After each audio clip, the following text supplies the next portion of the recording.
www.MVRemix.com. Alright, so let's see. Tell me about your background. I heard you were one of 32 children fathered by a pimp. Yeah, man, it was wild, man. But actually, man, it came up, I was struggling, man, so Pops figured out a way to get us some quick money to feed the kids, and it ended up being a big thing. It ended up being make an enterprise with it, man, so the nigga just was raised around that. So, seen a lot of ill shit go on, man, with Pops and how you maintain hoes, you know what I'm saying? Yeah. But at the same time, that's what gave me the ambition that I got. Because, I seen it make something out of nothing, you know what I'm saying? Definitely.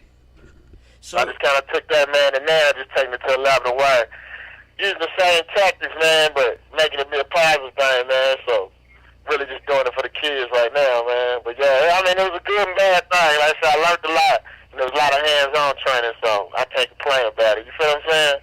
Yeah. So why did you choose the name Sang as your rapping name? Really, man, it ain't my rapper name, man. Mom's gave me that name. Oh, okay. So at the same, when I started rapping, I was like, I ain't great just come up and give myself a name, because, you know what I'm saying? I loved it, and it worked, and I swear everybody know me by it, so that's how I've been rapping it. Cool. So what's the situation with Black Trump Recordings? Black Trump, man, we put it together like 2 years ago. We've been working on getting it cracking. I actually started, I did a movie called Deep in the Game with MCee and Leroy McMaster on Power. So I took that money, man, and put it into a record label, so I got a few cats, man. You know how to flip it to a few real and fake dudes. So I got me a strong team, man.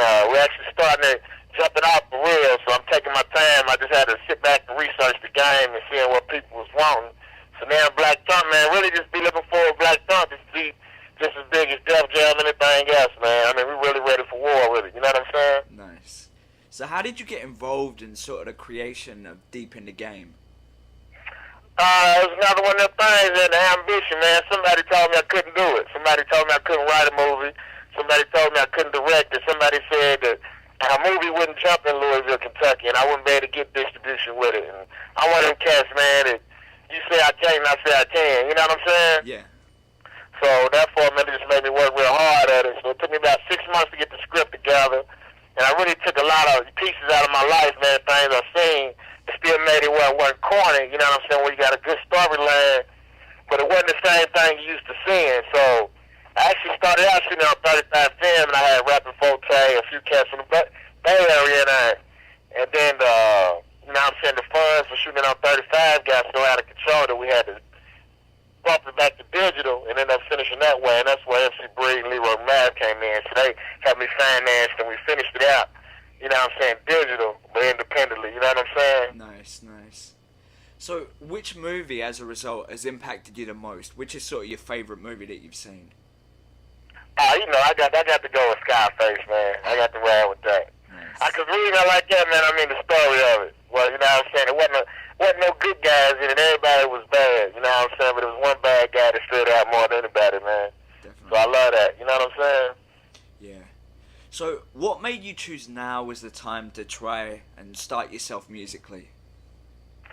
I really don't see it being time. I really just put everything in God's, and I just pray that everything worked, and everything's just been working. As far as the time, it's just like, right now, it's perfect because, it's a lot of watered-down rappers out there. We got a lot of entertainers, no artists. We got a lot of people portraying the streets, and you can tell it ain't the way they really are, you know what I'm saying? Uh-huh. You got, like the G-Unit, for instance, you know what I'm saying, out there portraying one thing and making it like, okay, we the streets and they not the streets, you know what I'm saying? So to me, it's time for the truth to come back. It's time for the era of Pac and Biggie to come back, you know what I'm saying? Definitely. So basically within your press release it said the headline was Bad Guy Attacks 50 Cent. So what's the situation between yourself and 50 Cent and such? Really, man, I'm coming from the man of a disappointed fan. I'm pretty sure it's more than me out there that's feeling the way I feel. I'm just saying, I'm willing to say it. I'm willing to put it out there and back it up 100%. And we seeing a cat, man, that we really was, when Tupac died and Biggie died, it left a void, man. A lot of people was looking for somebody. Music is something that changes your life. Like, you got a bad day, there's certain songs on Pac's album that make you feel good, brighten your day up, man. So we looking for that to come back. And when this cat came, he came in, dissing Ja Rule, like, yeah, Ja Rule this and Ja Rule that. But at the same time, once he get his foot in the door, come find out, he's like Ja Rule but worse. You know what I'm saying? He's singing on hooks. He's doing the same thing he's doing. At the same time, still his chest out like he's the streets. And I mean, that's what's not happening. So, I mean, we just really going to bring that back, man. So I'm like I said, really, I'm a disappointed fan first and an artist second. Definitely. So I'm just attacking it that way. You know what I'm saying? Yeah. And the music will speak for itself. So what are your thoughts on the Jay-Z Game rivalry? Still say it again? The beef between Jay-Z and Game that's recently started to simmer. I mean, you know, beef is always good. But to me, I mean, comparing them to as far as them beefing, I mean, that to me is impossible. You know what I'm saying?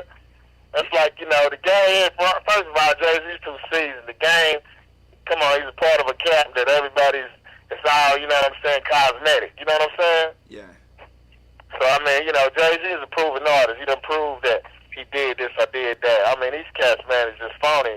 I mean, to me, I mean, it's going to be more or less, I can't even call it a beef. You know what I'm saying? Definitely. So tell me about Independence Day, your documentary. Yeah, Independence Day, man, something we was working on.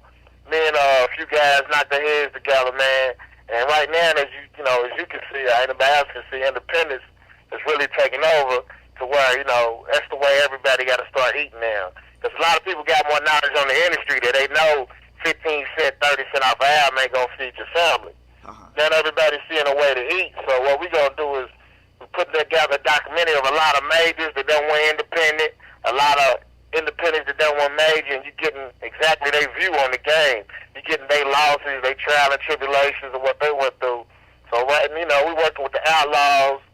They, you know, they independent now. We got TQ left to Cash Money. We working on, we did an interview with him. I mean, it's a lot of cats there, and we're going to take it from the streets all the way to the offices. I mean, from entertainment lawyers.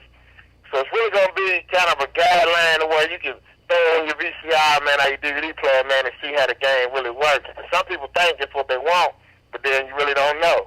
Yeah. So it really keeps you getting there, you know what I'm saying, a bump in your own head. You kind of see other people's situations and make that decision for yourself.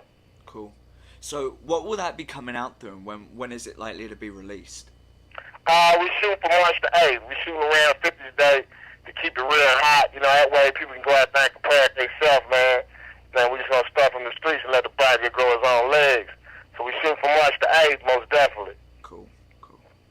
Now have fun with this one. A la Fight Club. If you could fight any celebrity, who would you fight?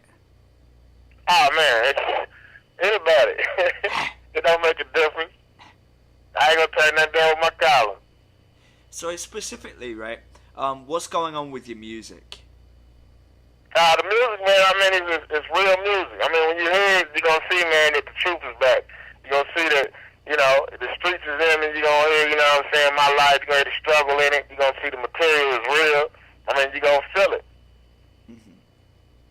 What else are you working on apart from the documentary and some music? Right now, man, we're working on a little comedy, man, called The Big Pepperoni, man. We're working on that right now. I'm finishing the script on that, man. There's another guy from another label. We're working on that, man. At the same time, I still got a few artists that I'm going to put out. So, I got my hands on a few things that I'm just trying to work on, but I'm trying to focus on really this release date for the Say Hi to the Bad Guy, March the 8th, you know what I'm saying?